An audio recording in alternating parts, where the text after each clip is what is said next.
السلام عليكم ورحمة الله تعالى وبركاته. اليوم راح نديرو مع بعضنا وصفة بالبروكلو، مرق البروكلو والا طاجين البروكلو، كل واحد كيفاش يسميه. وصفة ياسر بنينة. بالنسبة للبروكلو لهنا نحكم راس كامل تاع بروكلو، غسلته مليح بشويه خل، نفختو هاك شويه بشويه خل وشويه قارص، نحيت هذوك الاغصان باسكو يقعدوا يابسين، حكمت غير الشجيرات هذوك الصغار. رايحه نحطهم يتسلقوا في الماء بشويه ملح وزوج عرشات رند، واللي يحب يحط معاهم طرف قارص يحط معاهم طرف قارص ما يضرش حتى يدخل لهم الطياب. نحطوهم يسقطروا مليح، لكن هذا ما يكفيش، لازم تزيدوا تعصروهم. العمليه هذه مهمه ياسر باسكو شوفوا راح يخرج كميه من الماء ما شاء الله، نقولش عليه بونج. اما تعصروهم بين يديكم كيما كنتوا تشوفوا، والا تستخدموا منديله تكون نظيفه وتعصروهم بالطريقه هذه، ترصوا عليهم مليح يخرج الماء ما شاء الله. كما قلت لكم راه يخرج كميه مليحه من الماء، مع اني خليته يسقطر مده طويله.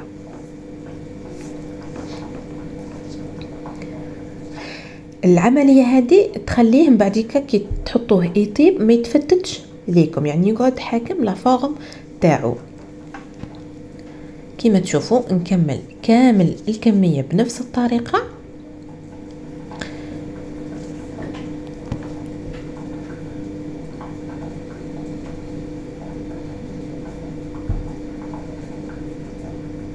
نعصروا مليح ونكملوا الوصفه تاعنا.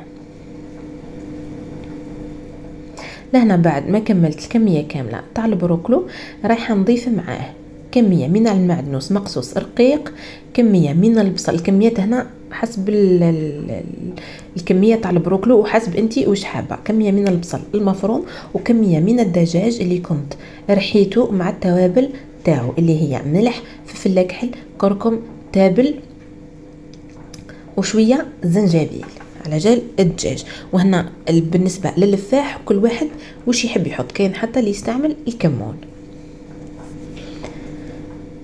وبالنسبه لكميه الدجاج لهنا يا اما تعملوا مثال نصف كميه البروكلو، مثال البروكلو كيلو تعملوا نتوما ارطل، فهمتوني، والا كما تحبوا نتوما، يعني انتو عينكم ميزانكم في الكونتيتي. المهم ما تعملوش الدجاج اكثر من البروكلو. لهنا حطيت حبه بيض ورايحه نحط معاهم 3 ملاعق كبار من شابلور الخبز محمص المرحي. يمكن نزيد على حساب الكميه اللي راني نخدم فيها. المهم اذا شفتوا الخليط تاعكم جاري زيدوا له الشابلور. راح نحط هنا شويه ملح شويه فلفل كحل كيما احنا نقولوا حق البيض وحق البروكلو، لانه الدجاج ديجاني قلت لكم ريحته مع الفاح تاعو. ورايح نحط نصف ملعقه صغيره من مطحون الكليل والزعتر، هذوما نحطهم نحب نفوح بهم خاصه الحاجات اللي تعود قاصحه شويه هكا في المطعم تاعها. اذا نخلطهم مليح كيما راكم تشوفوا، يكون القوام تاع الخليط حاكم روحو، كي نكورو نلقاه حاكم روحو ماشي جاري بزاف خاطر يتحلل لكم وسيم بعد. بالنسبه للبروكلو هنا انا مرحيته ما عملت له حتى شي، جوست عصرته وخليته، راح يبقى فيه طروفه، اللي ما يحبش الطروفه يكمل يرحيه.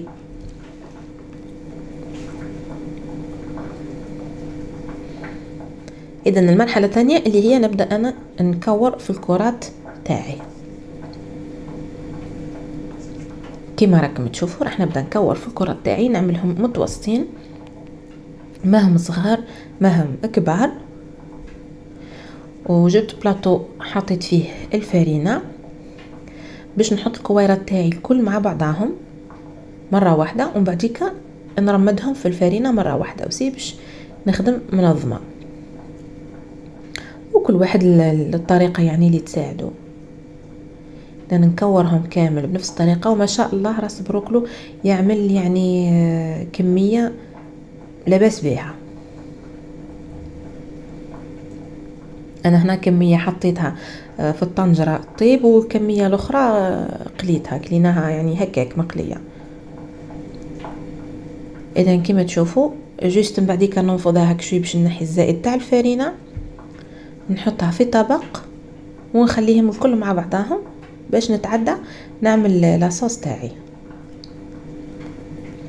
لهنا في مقلاة تكون واسعه شوي، انا خيرت مقلاة باش تجيني واسعه باش نقدر نحط الكريات تاعي. حطيت كميه من الزيت، حطيت 2 ملاعق كبار من البصل المفروم.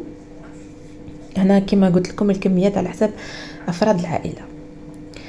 حطيت شويه ثوم قليتهم. دوكا راح نحط على راس المغرف هريسه عربي، نصف ملعقه طماطم نقليهم مليح. اللي يحب هنا يقلي يحط معاهم قطع دجاج يعمل الصوص تاعو بالدجاج، سينا خلوها كيما هكاك يعني ما تضرش. حطيت شويه ملح، شويه فلفل كحل. بالنسبه للتوابل هنا وسي توابل اختياريه، حطيت شويه كركم وراح نحط شويه تابل من كل حاجه ملعقه صغيره يعني. وحطيت ايضا فلفل عكري والا فلفل زينه والا بابريكا والا حرور، كل واحد كيفاش يسميه. هنا اللي يحب الحار يزود يعني، انا الهريسه تاعي راهي حاره بزاف. اذا نخلطهم مليح، ما نخليهمش يتقلاو بزاف باش هذاك الفحم ما يتحرقش. وراح نحط كميه من الحمص. هنا الكميه تاع الحمص كاين اللي يحب بزاف حمص، كاين اللي يحب شويه حمص، انا نحب شويه حمص فقط.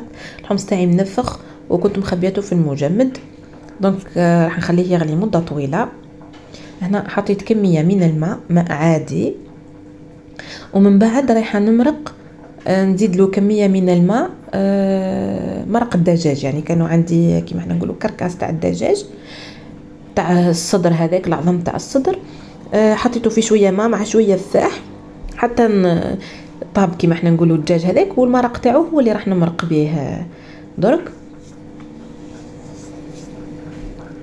اذا مرقت بمرق الدجاج مره اخرى باسكو خسرت لاصوص.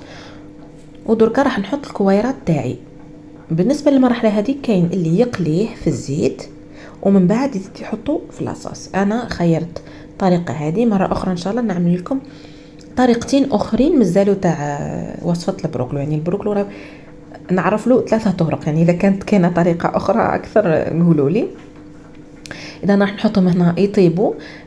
جيست ما تغلي لاصوص نقلبهم على الجهه الاخرى باش يتشربوا لاصوص مليح، ونحطوهم في صحن التقديم.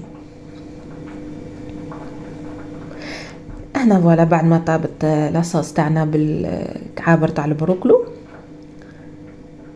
زيناهم بشويه معدنوس وعندنا هذاك الفلفل الاحمر الحار حطيته كيما احنا نقولوا اخر حاجه، وطفيت الغاز جوست باش يزيد يسيب لي شويه حرون. نحب الماكله الحاره.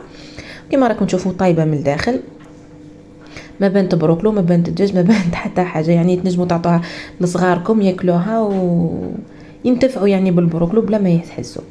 ان شاء الله تكون عجبتكم الطريقه والوصفه تاع نهار اليوم. ما تنساوش تدعمونا بلي لايك والبارطاج والاشتراك في القناه، والى وصفه اخرى ان شاء الله.